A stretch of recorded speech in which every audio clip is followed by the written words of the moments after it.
Ready po? 12 hanggang 17. Tagalog, English. Ready, begin.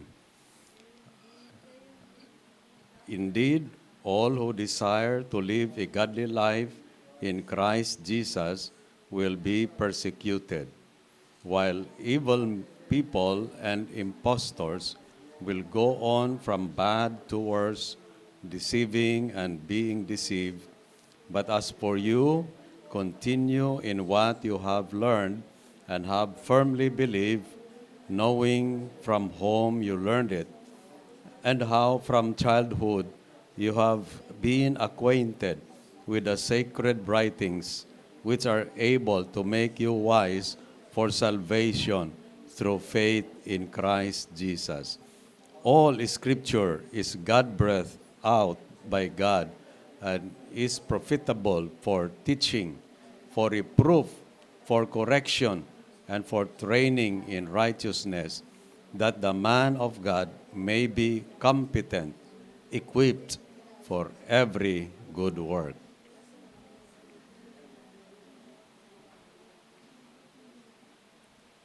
Pagpalain nawa ng Panginoon ang kaniyang salita. Tayo may manalangin muli. Salamat, Panginoon, sa muling pagkakataon na aming mabuksan ang inyong banal na salita. Langit man at ang lupa ay mawawala, ngunit ang inyong salita ay kailanman hindi mawawala at natili ito, Panginoon, kailanman. Maraming salamat na ngayong umaga, isang napakalaking pribileyo na kami, Panginoon, ay pagkalooban nyo ng isang love letter na galing sa inyo, na ang nais naming malaman patungkol sa inyo at ang uri ng buhay sa aming pansamantalang buhay sa daigdig na ito ay aming ipamumuhay. At inyo lang po ipaintulot na ang inyong layunin sa pagdala nyo sa bawat isa ay talagang matutupad, Panginoon. Inyong alisin anumang sagabal, maging ang mga mapanirang pag-iisip na mula sa aming kalaban at ang maghahadlang, Panginoon, sa aming pagtanggap ng inyong salita ng buong puso. Salamat po na kayo ay nagbibigay sa amin nitong pagkakataon na kami ay mayroong malayang pagtitipon.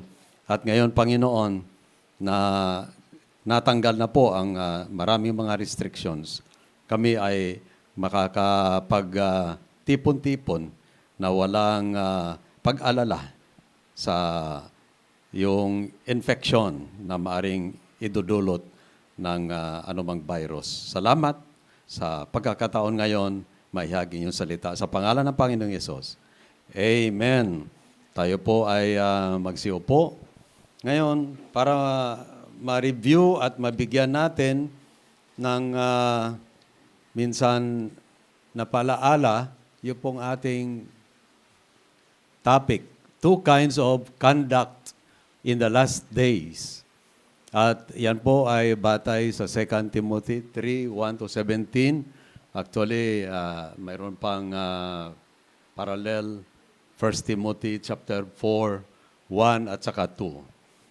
So, sa first point natin, dalawa lang. Ungodly at saka godly. So, para may kunting background ang hindi po nakasubaybay, so, tignan niyo po, no? Ano po ang mga sinasabi na conduct ng mga tao sa huling mga araw? Sa verse 2, ito yung mga difficult times or days, no? People will be lovers of self. Ano pa po? Lovers of money. Lovers, proud, arrogant, abusive, disobedient to their parents, ungrateful, unholy. Sa 3, heartless, unappeasable, slanderous, without self-control, brutal, not loving good, treacherous, reckless, swollen with conceit, lovers of pleasure rather than lovers of God. 5, having the appearance of godliness but denying its power. Avoid such people. For among them are those who creep into households. Okay. Now, on the other hand, ating pong tinalakay, bahagi lang din po sa ikalawa, ang godly. So, ano po sila, no? Now, first of all, ay classification. Ang godly ay mayroon po siyang yung katuruan, teaching, or doctrine na kanya pong nakuha mula sa mga godly men. So, kung mali po ang source ng ating doktrina o ang katuruan, mali din po ang maging buhay. Tapos, ikalawa po, conduct, yun ay ang manner of life. Hindi nasulat, no? Paano ang gawi? Tapos, ang pangatlo ay purpose. Aim in life. Bakit siya ay nabubuhay rito? Ang isang godly ay meron siyang purpose in life. Na-discuss na natin yan. Tapos ang faith na ating binatbat at ito ay ating talagang in-expound na ang faith ay hindi lang po yun na yung common faith na sabihin, maniwala ka o kaya ikaw ay manalig. Hindi lang po yan. Dalawa pong bagay. Unang-una, pananampalataya na sa natapos na ginawa ni Kristo Jesus sa krus ng Kalbaryo, yung tinatawag po natin na the atonement, yung the death of Christ on the cross, yung ginawa niya para sa atin, the substitutionary work of Christ in the cross. So, kailangan atin pong lagak ang ating pananampalataya sa ginawa ni Kristo Jesus sa cross ng Kalbaryo. Hindi lang yung tayo ay umasa na sa pamamagitan ng ating mga gagawin, pagiging reliyoso, na sabi kanina, sila naman ay reliyoso pero hindi sila nakakarating sa katotohanan. Ano pa po? Patience. Yun, yung pagpapahinuhod. Love. Atin din po yun na in-expound. At yung steadfastness, yung sinasabi diyan na mayroon siyang katatagan. At yan ay verse 10. So, ngayon po, ay dadako na tayo sa tinatawag natin na description. Itong godly, may description po. Sa verse number 12, ang unang description, sinasabi po, indeed, all who desire godly life in Christ Jesus shall suffer persecution. So, paano natin ma-identify ang isang godly, no? May descriptive kind of life na meron siya. Siya po ay nakakaranas ng pag-uusig. Siguro magtatanong kayo, ay, ano ba yan? Kung ako ay magiging mananampalataya, ay ayaw ko talaga na ako'y uusigin. Pero sabi ng Bible, kasi ang ating tinatalakay, godliness. Pagka ang isang mananampalataya ay talagang consistently at talagang totoo na siya ay godly, maka-Diyos ang kanyang buhay, siya talaga ay makakaranas ng pag-uusig. Bakit po? Ay may mga ilan-ilan na mga talata na atin pong titignan. Katulad po halimbawa, dito po sa John chapter 16, verse 33. Babasahin ko po ito sa Tagalog. Kasi po, minsan napapagkamalan na sabi, uy, porket Kristiyano ay tayo ay ini-small-small lang, o kaya tayo ay tinatapak-tapakan lang tayo. Ay, hindi ganun po yan. Now, 1633 po, no? Wika po rito, sinabi ko ito sa inyo upang sa inyong pakikipag-isa sa akin ay magkaroon kayo ng kapayapaan. Now, take note. Magdaranas kayo ng kapighatian sa sanlibutang ito. Ngunit tibayan ninyo ang inyong loob na pagtagumpayan ko na ang sanlibutan. Ganito po pala. Kapag ang isang mananampalataya, siya ay talagang mamuhay siya ng tinatawag natin ng consistent life of holiness, talagang siya ay hindi magugustuhan ng sanlibutan. Aayawan siya ng sanlibutan. Kaya nga, sa Acts chapter 14, 22, isa pa ito na palaala ni Apostol Pablo sa mga bagong mananampalataya. Bago lang po sila ay umalis sa kanilang worldwide mission work, no? Chapter 14, verse 22. Ito po ang sinasabi. Pinalakas nila ang loob ng mga alagad at pinayuhang manatiling tapat sa pananampalataya. Daranas muna tayo ng maraming kapighatian upang makapasok sa kaharian ng Diyos. Sabi nila sa mga alagad sila ni Apostol Pablo.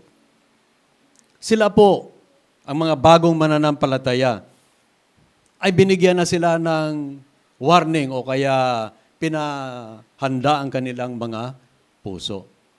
Na kung kayo ay papasok nitong tinatawag yung straight and narrow way, makitid at yung hindi malapad, na daan, yan ay puno ng kapighatian at mga pag-uusig. Now, aking idaan po ito sa isang practical na pag-iisip. Ano sabi ng 1 John chapter 2? No? Do not love the world, neither the things that are of the world. Wag niyo ibigin yan. Ano po ang mga things that are of the world? The lust of the flesh, and the lust of the eyes, and the pride of life. Now, halos lahat ng mga katangian na yan ay nandoon sa ungodly. So, para po tayong mga square o square in a round hole, kung baga sabihin, no? Parang hindi tayo mag-fit talaga po sa sanlibutan. Kasi po, iba po ang pag-iisip, ang takbo ng buhay ng sanlibutan.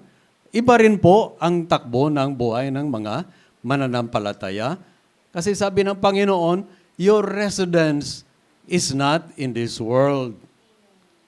Kayo ay mga strangers and pilgrims lang. No? Kaya, itong sanlibutan ay hindi ninyo, ika nga natin, hindi kayo parang at home. Kaya yung awit na, this world is not my home, I'm just a passing by. Dahil po, tayo ay naglo-look forward, no, sa ating final home, ating heavenly mansion doon sa langit. Hindi tayo po parang permanent o kaya hindi natin po ipako ang ating pag-ibig, ang ating affection sa mga bagay ng sanlibutan sapagkat iiwanan din lang naman natin ito, ang sanlibutan. Amen po?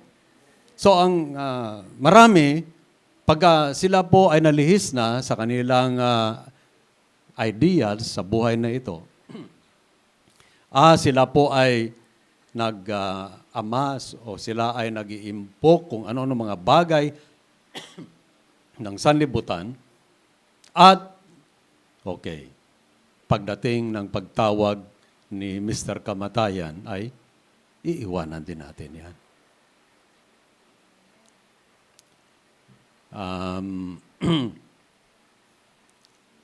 Parang ayaw ko sabihin ito, pero totoo po ito, no? Yung kinuha ng Panginoon sa amin, ang aming bunso, parang hindi ako mapakali, hindi ako talaga, kita ko yung kanyang mga things, mga ganon, no? So, minsan ang aking iniisip, ibigay na lang, no? So, on the other hand, ang nais kong sabihin po, iwanan din natin itong mga bagay-bagay na ito. Hindi po ba? No, hindi naman ibig sabihin na hindi na talaga tayo magsumikap o magtrabaho sa sanlibutan ito. Ang ating pong parang mentality ay ito. Ako ay magtatrabaho, ako ay mamumuhay, hindi para sa sanlibutan ay iiwanan ko. Pero ako ay magtatrabaho at maghahanda para sa pupuntahan ko na inihanda ng Panginoon sa akin. Amen po? Ha? Kaya nga sabi ng Panginoon, huwag kayo mag-impok doon sa dito sa sanlibutan na kung saan ang mga magnanakaw, kung ano-ano pa ay kanilang nakawin at kanilang sirain ang inyong mga iniimpok. Ngunit, sa Matthew 6, sabi niya, ngunit, lay up treasures in heaven. For where your treasure is, kung saan ang inyong treasure, ano daw? Ayun. There your heart be also. Kaya nga ako hindi naniwala na kinakailangan mayaman tayo para masaya tayo. Hindi po. Kasi po, ang kasiyahan natin ay dito sa sanlibutan, ano lang siya, pansamantala lang. No? Lumilipas lang yon. Sa sanlibutan, ngayon masaya, bukas hindi na naman masaya. Kasi, hindi po siya yung uri ng kasiyahan na naglalast. Sila ay mayroong happiness, no? Whereas, ang isang Christian ay may joy siya. Ano yung joy? Jesus, others, and you. Hindi po binabatay sa mga pangyayari or happenings, no? Kung may pera, masaya. Kung walang pera, malungkot. Di ba? Kaya nga, sa isang mananampalataya, iba ang kanyang takbo ng buhay. Kahit paman na ang buhay na niyan ay may mga pagsubok sa buhay. Kaya sabi ni Apostle Paul, with much trials, we will enter our abode in heaven. No? Pangalawa po na ating talakayin ngayon ay ating makikita po sa verse number 14. Okay? But as for you, continue in what you have learned and have firmly believed, knowing from whom you learned it. So ang pangalawa na ating tatalakayin dito po ay progress in the knowledge of God's Word. Pag ano po, yung ating pag-ahon o ating pagtuloy-tuloy, no? Sa ating kaalaman sa salita ng Diyos. Now, sa unang bahagi, binabanggit, ever learning but never coming to the knowledge of the truth. Yun ay isang uri ng pag-aaral. Pero itong pag-aaral na ito ay batay doon sa isang nakakilala sa Panginoong Yesus at siya ay talagang nag-surrender na ng kanyang buhay sa Panginoon at siya ay nagsimula na sa kanyang daan patungo sa maturity. So ang unang step ng maturity na dapat na kanyang gagawin at ikakasan niya po ay siya ay magkaroon po ng paglago sa salita ng Diyos. Tingnan niyo po, no? Ulitin natin. As for you, sabi ni Apostle Paul, continue in what you have learned and have firmly believed. Ano yung kanilang napag-aralan at kanilang pinaniniwalaan? Siyempre po, yung salita ng Diyos na binigay sa kanila. Marami po ang nagsasabi na wala akong time sa pagbabasa ng salita ng Panginoon. Tama na siguro na ako ay umupo sa simbahan, makinig ng salita ng Diyos. Now, yun po ang mentality ng hindi lumalago sa Panginoon. Kaya na kailangan talaga, continue na, it's already command na case, no? Mood. Na binabanggit po, continue daw, magpatuloy ikaw sa iyong natutunan. Kaya sabi ng Bible, ating, lalo na sa Psalms po, meditate day and night, for thou wilt have, good success. Ang success, ang pag-unlad, progress po ay magkakatuwang sa salita ng Diyos. Kasi ang salita ng Diyos ay gabay mo yan sa araw-araw. Now, ito ang hindi talaga na-appreciate ng marami. Makakain ng 3 beses ang araw o 4 na beses ang araw. Pero ilang beses ang araw ay nagbabasa ng salita ng Diyos. Nasabi naman ng Panginoon, Matthew 4:4. Ano sinasabi po? Man shall not live by bread alone.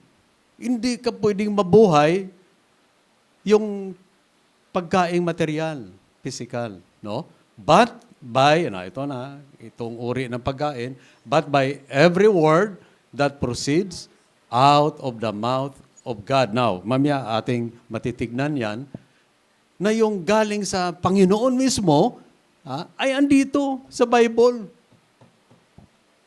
Mamaya. Now, akala natin po, okay na yon. May naman kami, may devotions. Devotion. Okay, maganda naman na may devotions kayo. No, lalo na yung daily bread, no? Nagiging parang substitute siya sa salita ng Diyos. Now, ang daily bread, komentary lang yan ng author, no? Pero hindi yan salita ng Diyos. Kaya yung daily bread, yun ang ginagawang Bible ng mga mananampalataya. Hindi po tayo lalago sa ganon, no? Ang epektibo talaga na mamaya atin po yan matalakay pa, nakaparaanan para lumago ay magkaroon po na seryoso sistematiko na pag-aaral, concentrated, pag-focus ng pag-aaral ng salita ng Diyos. At igarantiya ko sa inyo, kayo ay lalago sa inyong pananampalataya.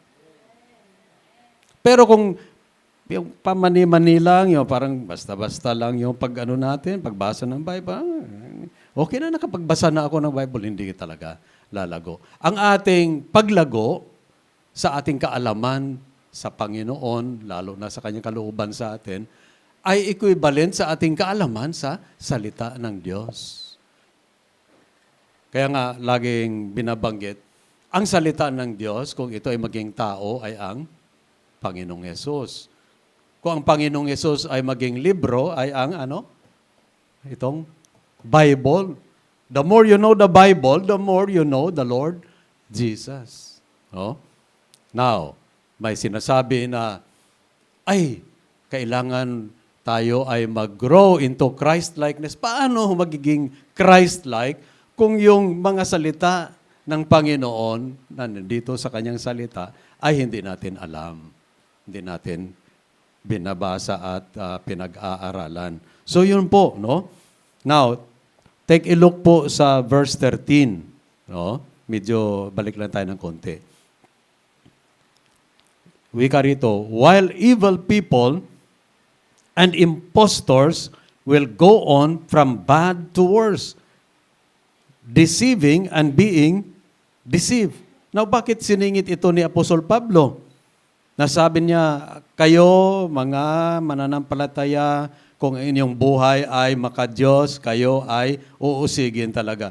Pero, wika niya, yung mga, ano tawag niya dito? Mga deceivers. Oh, ano pa? Impostors, nagpapakunwari. Hindi sila lumalago. Yung ibig sabihin na paglago dito in the knowledge of God's Word. Di ho ba? Kabaliktaran naman ang mga peke na mga Christians. The longer na sila ay naging Christian, the more na sila ay parang nawawalan ng kaalaman ng salita ng Diyos. Kaya ang mangyari sa kanila ay, they become worse. Hindi katulad ng sinasabi po, the longer I serve Him, the sweeter He grows. Di po ba? Sino nakaalam ng awit na yan? The longer I serve Him, the sweeter He grows. At yan talaga po ang karanasan ng godly. No? Kasi, ang ministry ng salita ng Diyos ay hindi niya po yan pinababayaan. Now, isa pa po na point nating i-consider dito. Hindi lang po na nag-prevent yan from the slide to unbelief, na becoming worse, pero sa verse number 14, no, but as for you, okay, nabasa natin, nagiging source ito ng ating kaalaman o ating doktrina, no? Pero pagdating po dito sa verse 15, tingnan niyo po, and how from childhood you have been acquainted with the, ano po yan? Sacred writings. Ano sa Tagalog yan? Sacred writings. Mga banal na mga kasulatan. Ayan. Ganun naman siguro talaga, no?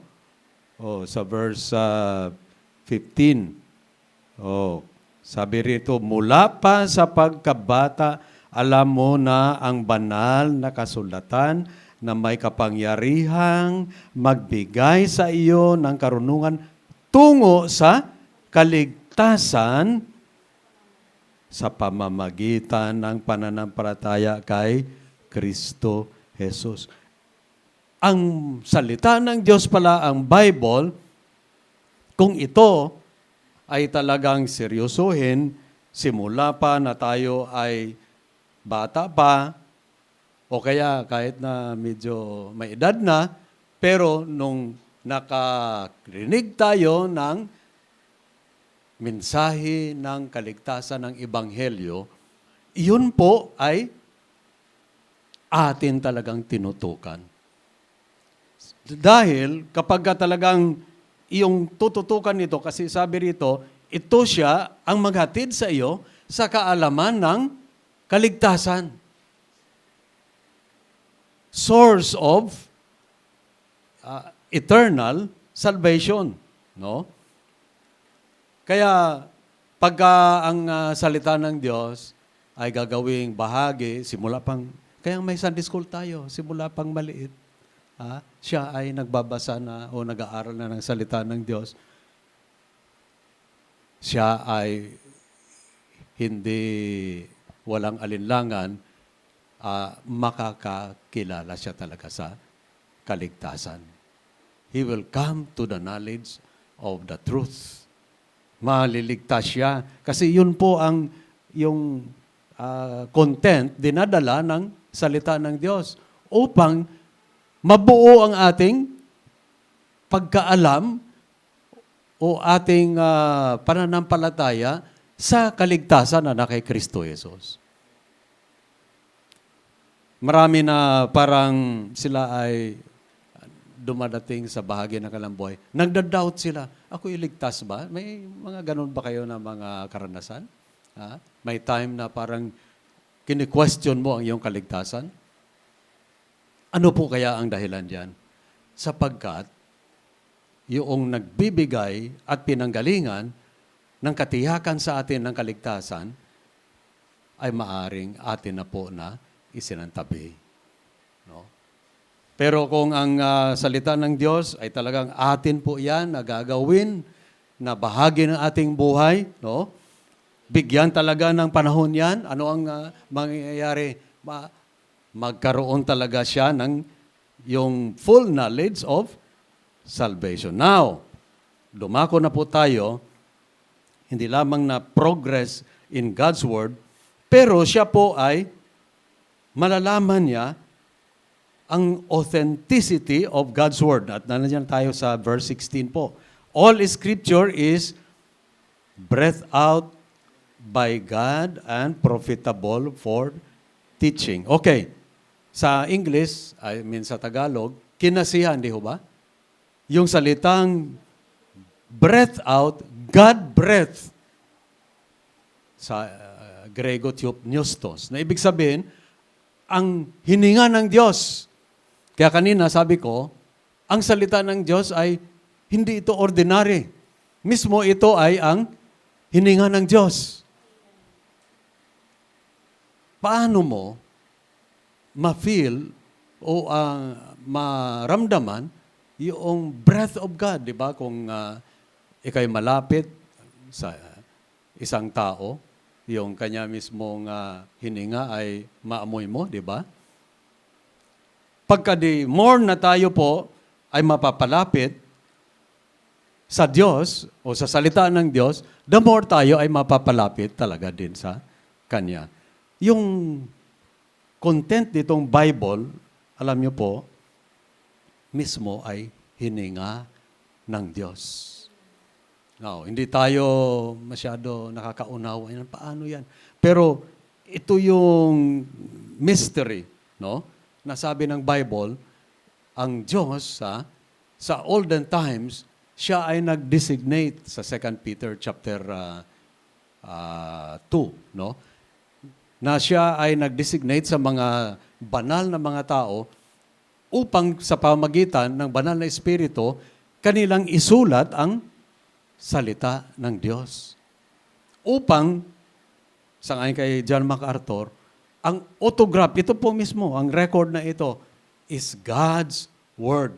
Pero, ang ginamit niya ay ang mga instrumento, mga tao, bagaman sila ay mga may kahinaan. Hindi naman sila perfect. Pero, sa kabila ng kanilang kahinaan, ginamit sila ng Diyos upang ang production o kaya ang kalalabasan, ito po, ang Bible, ito po ay tinatawag na divinely inspired Word of God. Wala pong masabi natin na dito na depikto, imperfection, no? Bagaman, mayroong mga tumutukoy ng mga scholars na may mali na mga record. Alam niyo po, mga alleged lang yon sila. The more daw na pag-aaralan mo ang salita ng Diyos, the more na mapatunayan mo na totoo talaga siya. Kakaiba talaga siya. Kung ang pag-usapan po tungkol sa talagang mga copies, may mga sa transcriptions, ibig sabihin sa mga yung versions, no? Production, imprinting, ay minsan may mga kamalian. Pero sa yung tinatawag the original manuscript, yung talagang kauna-una na ginamit ng Diyos ang mga manunulat, hindi po talaga yon nagkakamali. Walang error doon sa original manuscripts. Yung pong unang kopya, ibig sabihin po. Pero sa paglipas ng mga panahon, alam niyo minsan mga versions hanggang nagiging nila malversion na, no? Kaya careful tayo diyan. Yung iba na tili na lang sa King James kasi sabi nila yung King James, yun talaga ang malapit sa original, no? Gayon pa man po, itong salita ng Diyos sa kanyang thought at saka sa kanyang concept ay talagang naglalaman sa salita ng Diyos. Saan ba tayo kumuha ng konsepto tungkol sa buhay na walang hanggan? Dito sa Bible. Saan tayo kumukuha ng idea tungkol sa buhay na banal at matagumpay na buhay? Dito sa Bible. See? Kaya nga po, sabi sa verse 16, all Scripture is breathed out, hininga ito ng Diyos. Hindi ito ordinary na salita o libro. No? Kaya dapat talaga ating mamahalin ito. Babasahin po talaga. Now, all means wala pong bahagi dyan na masabi natin, itukoy natin na erroneous. Pastor, bakit may mga quotations dyan na galing kay Satan? Bagaman yan ay galing kay Satan, pero ang pagkasulat, ang production yan ay galing sa banal na espiritu. Kaya, that's all entirely Word of God. Now, ang pangatlo po na ating titignan dito, ito po ay komprehensibo na manual for godly living. Bakit ko nasasabi komprehensibo? Kasi balik tayo dito. Halimbawa po,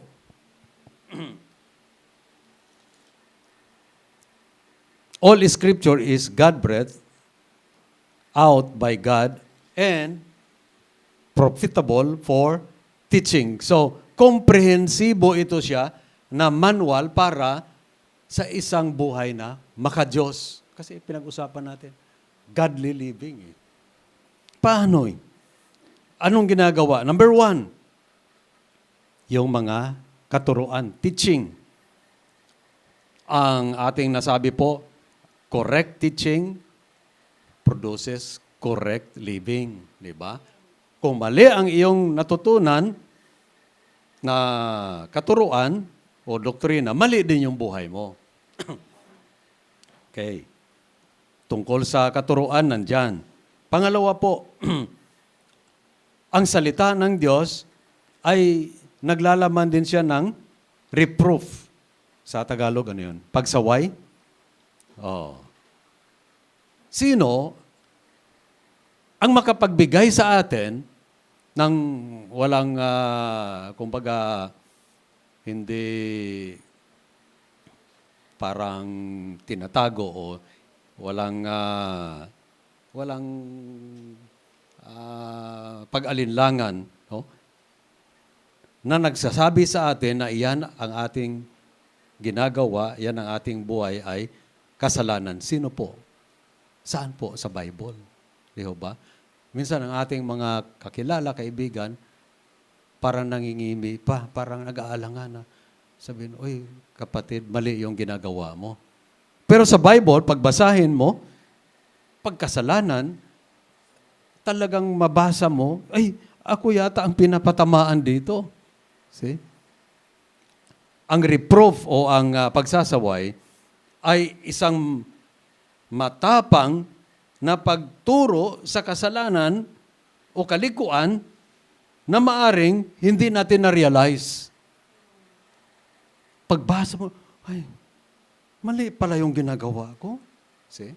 Dito mo ngayon na-discovery sa salita ng Diyos. Now, ano pa po ang isang binabanggit? For correction. Ano yung point dito? May reproof, may pagsaway, may correction. Now, ang correction naman is with the intent of change. Correct. Kinukorek ka. Pagka ikay magbasa ng Bible, pag-aralan mo ito, hindi lang na ikaw ay nasasaway, sinasabi ang pagkakamali, pagkakasala, sinasabi rin paano maituwid at para na maayos na yung buhay o yung pagkakasala na yon. Correction with the intention for change. Magbago. Kaya nga, pagbasahin mo ang salita ng Diyos, okay, katuruan yan, sinasaway ka, ayun, na itutuwid yung pagkakamali. Minsan po, hindi tayo nakikinig sa mga nagsasabi o salita sa atin, no? Hindi natin na parang binibigyan ng pansin. Pero, pagsalita ng Diyos, kailangan talaga po yan. Kasi, wala nang iba ang nangungusap, ang Diyos mismo. Di po ba? Now, ito ngayon, napakaganda po ang sinasabi. For reproof, for correction, and for, ano po sinasabi? Training. Yan ba ang binabanggit sa sa English ninyo? Dito po sa verse 17, Tagalog, upang ang lingkod ng Diyos ay magiging ganap.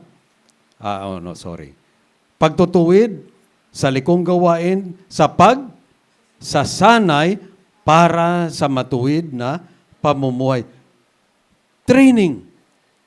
Ang salita ng Diyos ay nagpo-provide din siya ng training. Minsan hindi na kailangan mag-Bible school o mag-seminary.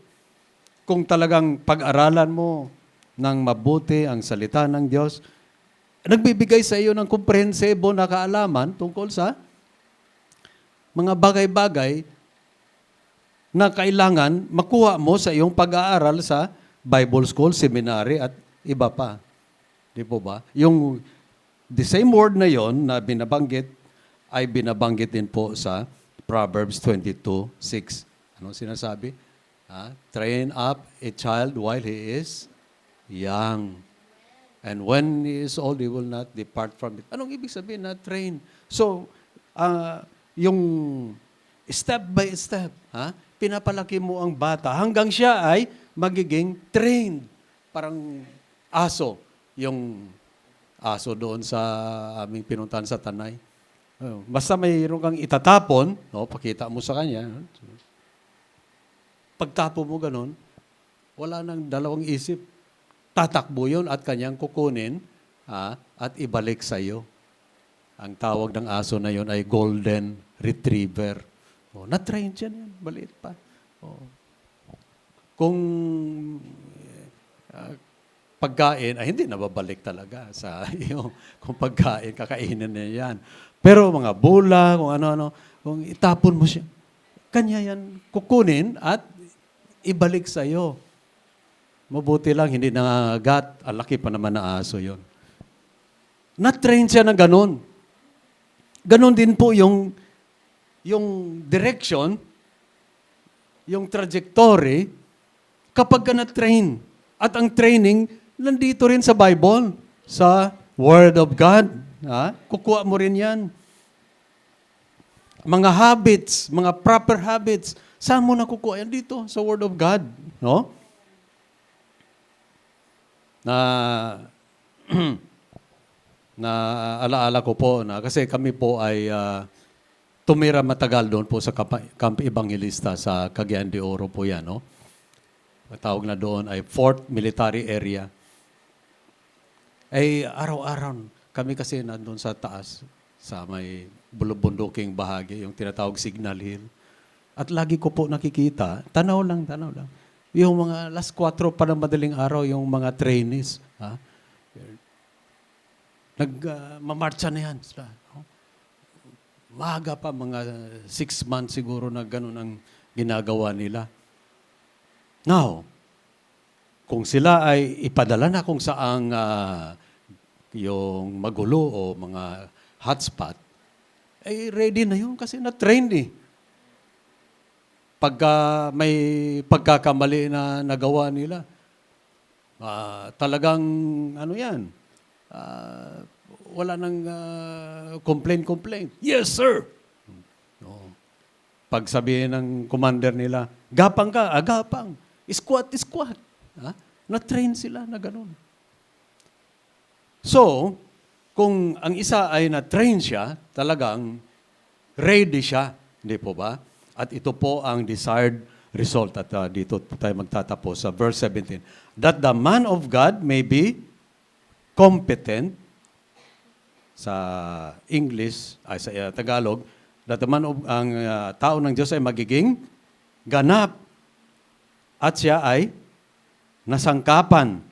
That the man of God ganap at handa sa lahat ng mabubuting gawa. Na mapansin niyo po, siya ay magiging competent. Ang word na ganap dyan, ibig sabihin, or perfect sa King James, no? Ibig sabihin, siya ay, competent, pasado, or, sa isang pagkasabi, qualified. Ayan. Dahil sa kanya dinaanan na ito, pagturo sa kanya, pagsaway sa kanya, pagtuwid sa kanya, pag-train sa kanya, ano na siya? Handa na siya. Qualified na siya. Kahit sumabak na siya sa anumang gera sa buhay Kristiyano, siya po ay magtatagumpay talaga. No? Now, may isa pa bago ako ay magtatapos. Competent, qualified, and equipped for every good work. Iba po yung qualification na dapat ito ay ating ma-attain. Iba rin po yung tinatawag na equipping. Diyan po tayo pupunta sa susunod na mga buwan. No? Ano ba ang giftings na binigay ng Panginoon? Yan. Pagkasabihin, spiritual gift, yung bang magandang boses mo? Hindi. Natural talent yan. Pero mayroong mga binibigay ang Panginoon na through the enablement of the Holy Spirit. So, bahagyan, sabi natin, may iba na sila ay tinawag sa leadership. Ang iba naman ay pagturo, di ba? Ang iba naman ay yung sila ay ng mga magaganda na mga gawain, no? Good works. Na iba naman na sila po ay ginagamit ng Panginoon sa pag-aabuloy, yung tinatawag na giving, no? Pag-support, ganun. Madali lang. Ang kanilang puso ay talagang bukas na bukas. May mga iba't ibang giftings na binibigay ng Panginoon at kinakailangan ma-train tayo para tayo maging qualified. Kasi kung hindi tayo na-train, hindi tayo magiging qualified. At tayo po ay magiging equipped. Kailangan papasukin natin yung pag-equip sa atin. Kaya yung unang batch, yung mga tinitrain natin, mga kababayan, at praise God, nakasali si Brother Toto, ang ating binigay na training, how to lead a soul to Christ. Kailangan talaga gagawin natin po yan sa susunod na mga buwan na ito. Kasi lumuwag na. Hindi na tayo nag-aalinlangan, papasok tayo sa isang bahay, baka tayo ay mahawaan ng COVID, o kaya tayo ang makahawa sa kanila. Ngayon, mukhang may leeway, may window na para tayo ay gumanap na naman ng ating dakilang utos o ating mandate. No po? At gagawin natin, kailangan talaga tayo po ay ma-train at tayo ay ma-equip Yan ang ating i-desire sa Panginoon. Lord, ako hindi. Parang alinlangan pa. Ha? Nagdadalawang isip ako, parang hindi ako magpagamit kasi hindi ka naman na-equip. Di ba? Naalala ko po itong panghuli. Si Manny Pacquiao. Yan. Sino ba sa inyo ang inyong kandidato? Si Manny. Tingnan ko. Wala. Kawawa naman si Manny. Si Manny, nakitaan nila, nandito na siya sa Maynila, na mayroon siyang yung angking talento sa pagbuboksing. No? At sabi ng iba, ay itong taong ito, this boy pa siya nung time na yun, no? Will someday become somebody if he is properly trained. Naghanap ng trainer niya hanggang yung si Buboy, yung kanyang laging kasama. Ano niya yan? Kanyang kaibigan, kababayan, oo. O nagtitrain. Pero, kumuha sila talaga ng world-renowned or qualified na trainer. At wala nang iba kung hindi si Freddie Roach. Doon na po nagsimulang sumikat si Manny Pacquiao. Sumikat na talaga siya. Lahat na, kahit na sino-sino tinitrain ni Freddie Roach, nagiging champion talaga. No? Ganon din po ito sa ating Christian life. I don't know kung tayo po ay ready na tayo. Magpapatrain, magpapagamit sa gawain ng Panginoon. Kailangan po, ready din tayo na tayo ay sasabak sa isang equipping. Tama po ba? Huwag lang po na hintayin na tatawag. Mag-volunteer na, Pastor. Gusto ako na ma-equip para sa soul winning. Kailangan magkaroon na talaga ng yung ministries. No? Lalong-lalo na sa mga kabataan kasi malakas pa kayo. May lahat kayo ng pagkakataon. Kaya lang minsan ng mga kabataan, yun naman ang maraming sabit sa buhay. No? Dahil sa barkada, kung ano-ano pa. Pero habang meron tayo po kalakasan pa, pagkakataon na tayo po ay makapaghanda sa paglilingkod sa Panginoon, gawin na natin ito. Grab the opportunity. Kasi nga po, sabi nga po, ang Panginoong Yesus, babalik na po siya. Now, aking banggitin lang, saglit, mga one minutes. Sandali lang po. Itong gera, kung talaga pong tuusin natin, nakakakaba talaga sa puso yan. Kasi, hindi mo talaga alam kung ano ang kahinatnan yan.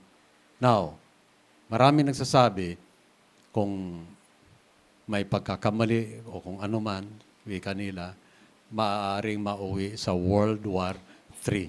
Now, kung magka-World War III na po, wala na, tapos na ang sanlibutan talaga. Kasi ang Russia, ang kanilang nuclear arsenal, 8,000 plus. Ang US, ganun din. 8,000 plus. Pakawalan yung 8,000 plus na mga nuclear na mga missiles na yan.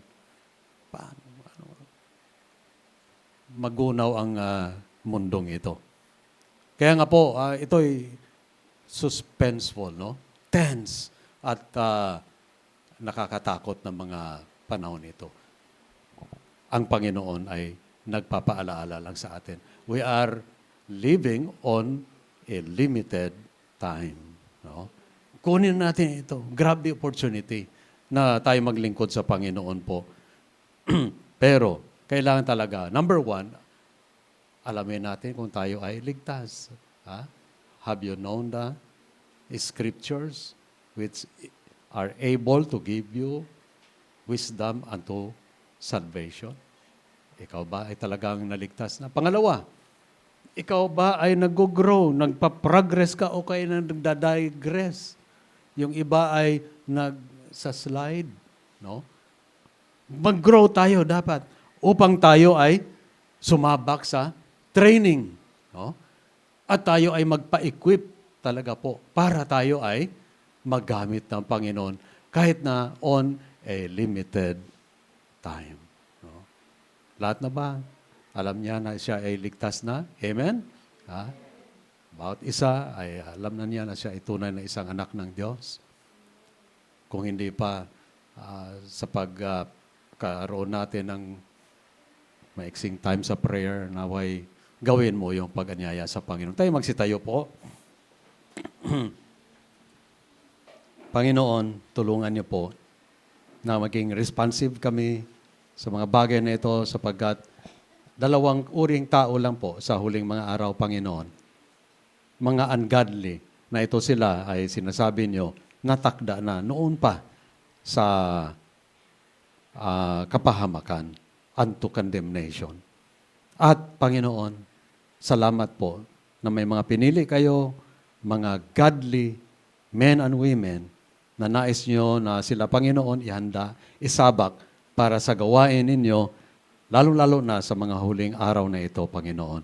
Kaya nga, Lord, tulungan niyo po ang bawat isa. Na una sa lahat, isettle yung kanyang relationship sa iyo, kung siya ay tunay na isang anak niyo, kung hindi man po ay gagawin niya. Kung ikaw ay hindi pa nakatitiyak na isang anak ng Diyos sa iyong kinatatayuan ngayon, manawagan lang sa Kanya, sabihin, Panginoong Yesus, kahabagan niyo po ako. Ako ay kumikilala sa iyo na aking Panginoon at tagapagligtas. Anyayahan siya sa iyong puso. At kung ikaw ay isang anak ng Diyos, naway ikaw ay sumuko sa Panginoon at sabihin mo sa Kanya, Panginoon, here am I, Lord, send me. Gamitin niyo ako, Panginoon. Sa huling mga araw na ito, kung gaano pa ka iksi or gaano man kahaba, gunin ko itong pagkakataon. At inyo po ipaintulot, Panginoon, na katulad ng sinasabi ng Epeso, redeeming the time, for the days are evil. In Jesus' name. Amen. Tayo ay ngayon magsamba sa Panginoon.